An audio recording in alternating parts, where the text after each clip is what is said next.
إن الحمد لله نحمده ونستعينه ونستغفره ونعوذ بالله من شرور أنفسنا ومن سيئات أعمالنا من يهده الله فلا مضل له ومن يضلل فلا هادي له ونشهد أن لا إله إلا الله وحده لا شريك له ونشهد أن محمدا عبده ورسوله أما بعد قال الله تعالى في القرآن العظيم والفرقان المجيد أعوذ بالله من الشيطان الرجيم بسم الله الرحمن الرحيم يا أيها الناس اتقوا ربكم الذي خلقكم من نفس واحدة وخلق منها زوجها وبث منهما رجالا كثيرا ونساء واتقوا الله الذي تساءلون به والأرحام إن الله كان عليكم رقيبا يا أيها الذين آمنوا اتقوا الله حق تقاته ولا تموتن إلا وأنتم مسلمون يا أيها الذين آمنوا اتقوا الله وقولوا قولا سديدا يصلح لكم أعمالكم ويغفر لكم ذنوبكم ومن يطع الله ورسوله فقد فاز فوزا عظيما رب اشرح لي صدري ويسر لي أمري واحلل عقدة من لساني يفقهوا قولي ربي زدني علما. கண்ணியத்துக்குரிய அல்லாஹ்வின் நல்லடியார்களே, ரமலானுடைய ஒற்றைப்படை இரவில் அல்லாஹுடைய ஆலயத்தில் நாம் எல்லாம் அமர்ந்து அவனை நினைவு கூறிக்கொண்டும் அவனை புகழ்ந்து போற்றிக்கொண்டும் அமர்ந்திருக்கிறோம். அவனுடைய மார்க்க விஷயத்தை அறிந்து கொண்டிருக்கிறோம். அல்ஹம்துலில்லாஹ், அல்லாஹ்வுக்கே புகழ் அனைத்தும். இன்றைய சிறிய ஒரு உரையாக அமைத்து கொள்ள ஆசைப்படுகிறேன். அதாவது, அல்லாஹ் மீது தவக்கல் வைத்து கொள்ள வேண்டும், அல்லாஹ்விடத்தில் பாவ மன்னிப்பு கேட்டுக்கொள்ள வேண்டும். நபிகள் நாயகம் ஸல்லல்லாஹு அலைஹி வஸல்லம் அவர்கள் இந்த ஒற்றைப்படை இரவில் அதிகமாக பாவ மன்னிப்பு கேட்பது தான். அதாவது அந்த துவாவே எப்படி வரும்? அல்லாஹும்ம இன்னக அஃபூன் துஹிப்புல் அஃப்வ ஃபஅஃபு அன்னி. அல்லாஹும்ம இன்னக, அல்லாஹும்ம யா அல்லாஹ், இன்னக நீ அஃபூன் மன்னிக்கக்கூடியவன், துஹிப்புல் அஃப்வ மன்னிக்கக்கூடியதை விரும்பக்கூடியவன், ஃபஅஃபு அன்னி என்னை மன்னிப்பாயாக, என்னுடைய பாவங்களை மன்னிப்பாயாக என்று நபிகள் நாயகம் ஸல்லல்லாஹு அலைஹி வஸல்லம் அவர்கள் இந்த துவாவை ஒற்றைப்படை இரவில் அல்லது லைலத்துல் கத்ருடைய இரவில் அதிகமாக கேட்பதற்கு நபிகள் நாயகம் ஸல்லல்லாஹு அலைஹி வஸல்லம் அவர்கள் வழிகாட்டி இருக்கிறார்கள். அப்போ இதனுடைய நோக்கம் பெரும்பாலும் என்னது? அதிகமாக பாவ மன்னிப்பு கேட்க வேண்டும். 1000 மாதங்களை விட சிறப்பு வாய்ந்த ஒரு இரவு என்று நபிகள் நாயகம் ஸல்லல்லாஹு அலைஹி வஸல்லம் அவர்கள் கூறியிருக்கிறார்கள். அல்லாஹ்விடத்தில் நாம் எந்த தவறுகளை செய்தாலும் அல்லாஹ்விடத்தில் அவன் மீது தவக்கல் வைத்து நாம் ஆதரவு வைத்து அல்லாஹ்விடத்தில் மன்னிப்பு கேட்க வேண்டும். வரலாறுகளில் நம்மால் பார்க்க முடியும். மஹ்சூமியா அப்படின்னு சொல்லக்கூடிய ஒரு குலத்தை சேர்ந்த ஒரு பெண்மணி நாமெல்லாம் கேள்விப்பட்டிருக்கலாம். நபிகள் நாயகம் ஸல்லல்லாஹு அலைஹி வஸல்லம் அவர்களிடத்தில் வருகிறாங்க. யா ரசூலல்லாஹ், நான் தவறு செய்து விட்டேன், என்னை தூய்மைப்படுத்துங்கள். ரசூலுல்லாஹ் அதாவது தடுக்கிறாங்க. என்ன அப்படின்னு விசாரிக்காமல் விடுறாங்க, அலட்சியம் செய்கிறாங்க. திரும்பி சொல்கிறாங்க, யா ரசூலல்லாஹ், நான் தவறு செய்து விட்டேன், என்னை தூய்மைப்படுத்துங்கள்.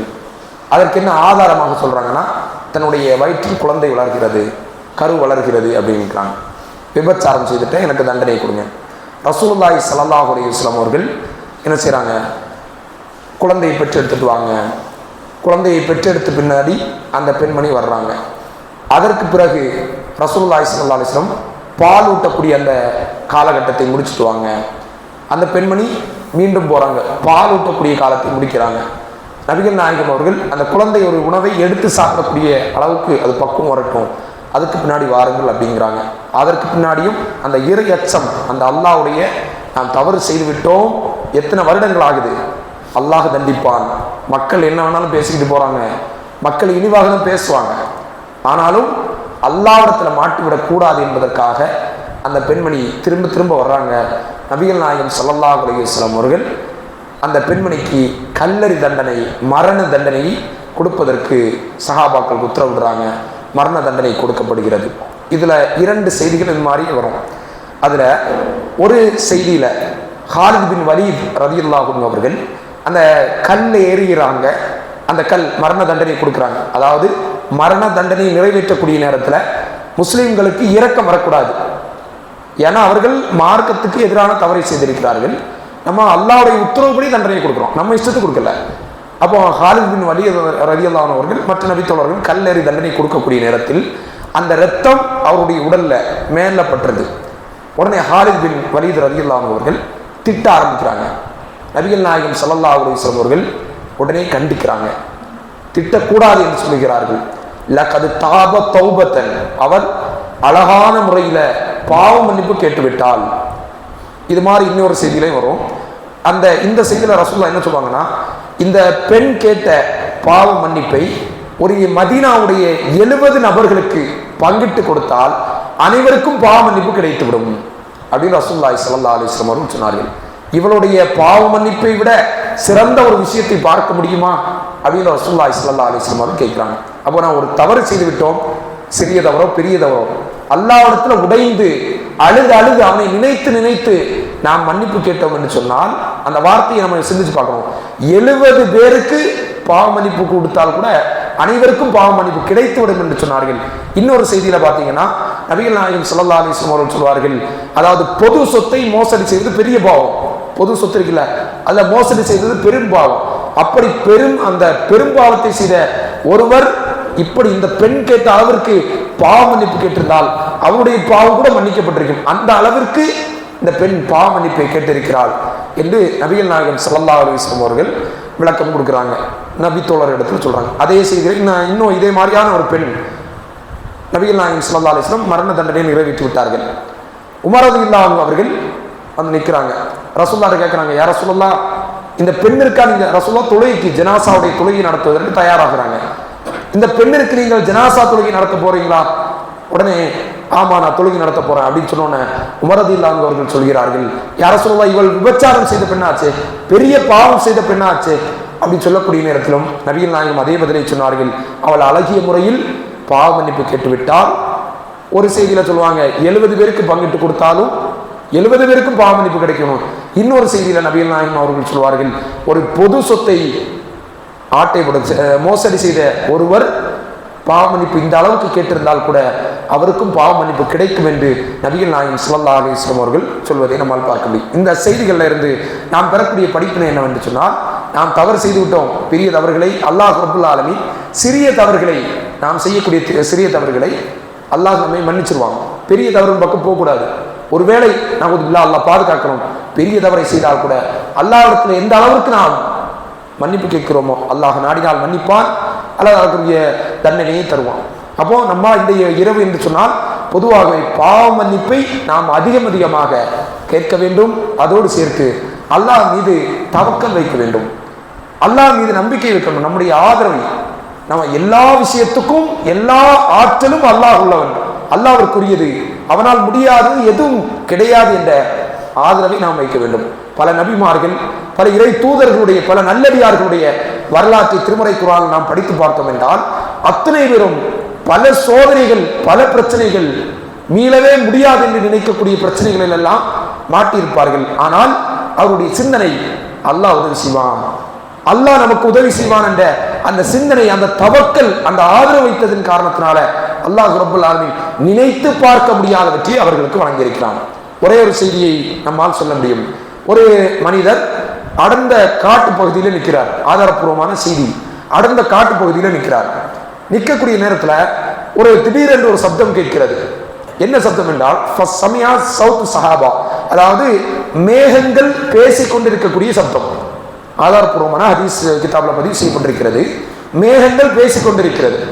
அவர் கேட்கிறாரு, என்ன பேசுகிறது என்று சொன்னால், இஸ்கி ஹதீகத ஃப்லானு, இந்த மனிதனுடைய தோட்டத்திற்கு உன்னுடைய மழையை பொழிவாயாக, இந்த மனிதனுடைய தோட்டத்திற்கு தண்ணீரை பொழிவாயாக என்று அந்த மேகங்கள் தங்களுக்கு மத்தியில பேசிக்கொண்டிருப்பதை ஒரு அடர்ந்த காட்டுல ஒரு மனிதர் கேட்கிறார். சஹீஹ் முஸ்லிம்ல பதிவு செய்யப்பட்ட செய்தி. அவர் என்ன கேட்ட உடனே அந்த மனிதர் என்ன செய்யறாரு, அப்படி போறாரு. அந்த மேகம் பேசிக்கொண்டு அப்படியே மழை பொழிகிறது. அந்த மலையோடு அந்த மலையுடைய அந்த ஓடைன்னு சொன்னோம்ல, அந்த ஓடை அப்படியே இன்னொரு நபருடைய தோட்டத்தை நோக்கி போகிறது. அவரும் அப்படியே பின்னாடி போறாரு. என்னப்பா மேகம் பேசுது, நாமெல்லாம் யோசிச்சு பாருங்க, திடீர்னு மேகம் பேசுச்சுன்னா அவர் பெரிய ஒரு ஆச்சரியம் மாதிரி அந்த மனிதருக்கு ஆச்சரியமாக இருக்கிறது. அவர் அப்படியே பின்தொடர்ந்து போறாரு. இது எங்கதான் போகுது? இவருடைய தோட்டத்துக்கு அந்த மேகம் எப்படி பேசுது? இவருடைய தோட்டத்திற்கு உன்னுடைய தண்ணீரை திறந்து விடு, தண்ணீரை அனுப்பிவிடு, பொழி என்று பேசுகிறது. அவர் தொடர்ந்து போறாரு. அங்க போனா அந்த தோட்டத்துல வேறொரு நபர், அதாவது யாருடைய தோட்டத்துக்கு தண்ணீரை பொழிவதற்கு மேகம் பேசிக்கொள்கிறதோ அந்த இன்னொரு நபர் தன்னுடைய வரப்புகளை எல்லாம் வெட்டி மண்வெட்டியால அதை சரி செய்து கொண்டிருக்கிறார், சரியாகிட்டு இருக்கிறார். உடனே இந்த அந்த அடர்ந்த காட்டில் இருந்த மனிதர் அவரிடத்துக்கு பக்கத்துல போய், யா அஹி, சகோதரனே, யா அப்துல்லா, அல்லாவுடைய அடிமையே, மஸ்முக், உன்னுடைய பேர் என்ன, உன்னுடைய பேர் என்னன்னு கேட்கிறாரு. உடனே அந்த மனிதர் சொல்றாரு, என் பேர் இதுதான் அப்படின்னு. என் பேர் இதுதானா எந்த பேர் தெரியுமா? ஏற்கனவே அந்த மேகம் பேசிட்டு எப்படி பேசிச்சு, எப்படி சத்தம் முடிச்சு, இவருடைய தோட்டத்துல உன்னுடைய தண்ணீரை நீ பொழி என்று எவருடைய பேரை சொன்னதோ அதே பேரை அவரும் சொல்றாரு, இதுதான் என் பேரு அப்படின்னு. உடனே அந்த பேரை சொன்ன உடனே அந்த சகோதரர் திருப்பி கேட்கிறாரு, அந்த வரப்புகளை சரி செய்து கொண்டிருந்தவர் திருப்பி கேட்கிறாரு, எதற்காக என் பேரை கேட்டீங்க, எதற்காக நீங்க என் பேரை கேட்டீங்க, இல்ல நீங்க என்ன பண்றீங்க, உங்களுடைய வருமானம் என்ன அப்படின்னு கேட்கிறாரு. உடனே அவர் சொல்றாரு, நான் இங்க விவசாயம் செய்கிறேன், இந்த தோட்டத்தை, சிறிய தோட்டம் தான், பெரிய தோட்டம் எல்லாம் கிடையாது, சிறிய தோட்டம் தான், நான் விவசாயம் செய்கிறேன், இந்த விவசாயத்தின் மூலம் கிடைக்கக்கூடிய வருமானத்தை 3ஆக பங்கு போட்டுறேன். 100 ரூபாய் கிடைச்சுன்னா 30 90 ரூபாய் ஆகுதா, இது மாதிரி நான் பிரித்து பங்கு போட்டுக் கொள்கிறேன். 300 ரூபாய் 100 ரூபான்னு பிரிச்சிடுறேன். அதை பிரித்து ஒரு பகுதியை தான தர்மங்கள் செய்து விடுகிறேன். எப்படி எவ்வளோ என்ன செலவு செய்யறான்னு பாருங்க. தான தர்மங்கள் சஹீஹ் முஸ்லிமில் பதிவு செய்யப்பட்ட செய்தி. தான தர்மங்கள் செய்து விடுகிறேன். 2வது பகுதியை அனவா ஐயாலி, நானும் என்னுடைய குடும்பத்தினர்களுக்கும் செலவு செய்து விடுகிறேன். 3வது ஒரு பகுதியை என்னுடைய விவசாயத்திற்கு நான் போட்டு விடுகிறேன். உடனே அந்த மனிதருக்கு புரிஞ்சிட்டு, இதன் காரணத்தினாலதான் உன் பேரை சொல்லி மேகமே பேசியது என்று அந்த மனிதர் புரிந்து கொள்கிறார். அப்ப நாம் சிந்தித்து பார்க்க வேண்டும், இந்த தான தர்மம் செய்வது அது எப்படின்னு யோசிச்சு பாருங்களேன். 3ல் ஒரு பகுதி. நம்மளுடைய பெரும் பணக்காரர்கள் கூட இதுல ஒரு ஒரு சிறிய தொகை செலவு செய்துவிட்டு தர்மம் செய்துவிட்டுன்னு சொல்றோம். நாங்களும் அவ்வளவு செலவு செய்யறோம் அப்படி நாம் நினைக்கிறோம். 3ல் ஒரு பகுதியை அவர் செலவு செய்கிறார். அல்லாஹ் தருவான் என்ற அந்த சிந்தனை நபிகள் நாயகம் ஸல்லல்லாஹு அலைஹி வஸல்லம் அவர்கள் சொன்னார்கள். தர்மங்கள் ஒருபோதும் உங்களுடைய பொருளாதாரத்தை குறைக்காது என்று சொன்னார்கள். அல்லாஹ் மீது அந்த தவக்கல் இருந்ததன் காரணத்தினால நம்ம என்ன பண்ணுவோம், 3ல் ஒரு பகுதியை தர்மம் செய்துட்டோம், நம்ம சிந்தனை எப்படி போகும், அப்படி செலவு செய்துட்டா என் பொருளாதாரம் காலி ஆகிறோம், நான் ஒண்ணுமே இல்லாம போயிருவேன். இப்படி நாம் சிந்திக்கக்கூடிய நேரத்தில் அவர் தர்மம் செய்கிறார், அல்லாஹ் மீது தவக்கல் வைக்கிறார். அல்லாஹ் ரப்பல் ஆலமீன் அறியாத விதத்துல மேகம் பேசுமா, மேகம் தண்ணி இவருடைய தோட்டத்துக்கு சொல்லுமா, அல்லாஹ் ரப்பல் ஆலமீன் சொல்ல வைத்தான். காரணம் என்ன? அல்லாஹ் மீது அந்த உறுதியான நம்பிக்கை, அந்த தவக்கலின் காரணமாக அல்லாஹ் ரப்பல் ஆலமீன் நடத்தினான். நம்மளாம் நம்முடைய கருத்துக்கு இது நடக்காது, எப்படி நடக்கும்? ஆனா அல்லாஹ் நடத்துவான். இப்ராஹிம் நபி அலைஹிஸ்ஸலாம் அவர்களை நெருப்பில் போட்டார்கள். நெருப்பு என்ன பண்ணும், பொசுக்கக்கூடியது. அல்லாஹ் ரப்பல் ஆலமீன் அல்லாஹ் மீது தவக்கல் வைத்தார்கள். அல்லாஹ் ரப்பல் ஹஸ்புனல்லாஹு நிஅமல் வக்கீல், அல்லாஹ் எங்களுக்கு சிறந்த பாதுகாவலன், பொறுப்பாளி என்று சொன்னார்கள். அல்லாஹ் ரப்பல் ஆலமீன் நெருப்பை அவர்களுக்கு சுகமானதாக, குளிர்ச்சியானதாக, நிம்மதியானதாக ஆக்கினான். மூசா நபி அலைஹிஸ்ஸலாம் அவர்கள் கடல் பிளக்குமா, மூசா நபி அலைஹிஸ்ஸலாம் அல்லாஹ் மீது தவக்கல் வைத்தார்கள். கடலை அல்லாஹ் பிளந்து வழி ஏற்படுத்தினான். அப்போ நாம் பெற்றுக்கொள்ள வேண்டிய படிப்பினை என்னவென்று சொன்னால், அல்லாஹ் மீது தவக்கல் வைக்கிறோம். அல்லாஹ்விடத்தில் நாம் என்ன தவறு செய்தாலும் அல்லாஹ்விடத்தில் உருகி பாவ மன்னிப்பு கேட்க வேண்டும். அழுது அல்லாஹ்விடத்தில் நம்முடைய இயலாமையை சொல்லி அல்லாஹ்விடத்தில் பாவ மன்னிப்பு கேட்க வேண்டும். ஆகவே இந்த இரவுல அதிகமாக பாவ மன்னிப்பு கேட்டு அதிகமான நல்ல திக்ருகள், இன்ன பிற குர்ஆனுடைய வசனங்கள் ஓதுவதன் மூலமாக, தொழுகையில் ஈடுபடுவதன் மூலமாக அதிகமான நன்மையை பெறக்கூடிய நன்மக்களாக அல்லாஹ் ரப்பல் ஆலமீன் நம் அனைவரையும் ஆக்கி அருள்வானாக. நபிகளார் சொன்ன அந்த துஆ, அல்லாஹும்ம இன்னக அஃபூன் துஹிப்புல் அஃப்வ ஃபஅஃபு அன்னி, அல்லாஹும்ம இன்னக அஃபூன், யா அல்லாஹ் நீ மன்னிக்கக்கூடியவன், துஹிப்புல் அஃப்வ மன்னிப்பை விரும்பக்கூடியவன் ஃபஅஃபு அன்னி யா அல்லாஹ் என்னை மன்னிப்பாயாக என்ற இந்த துஆவை அதிகமாக நாம் ஓதுவோம். எதை பேசினோமோ எதை கேட்டோமோ அதன் அடிப்படையில் அமல் செய்வதற்கு அல்லாஹ் ரப்புல் ஆலமீன் அருள் செய்வானாக. வ ஆகிரு தஅவானா அனில் ஹம்துலில்லாஹி ரப்பில் ஆலமீன். அஸ்ஸலாமு அலைக்கும்.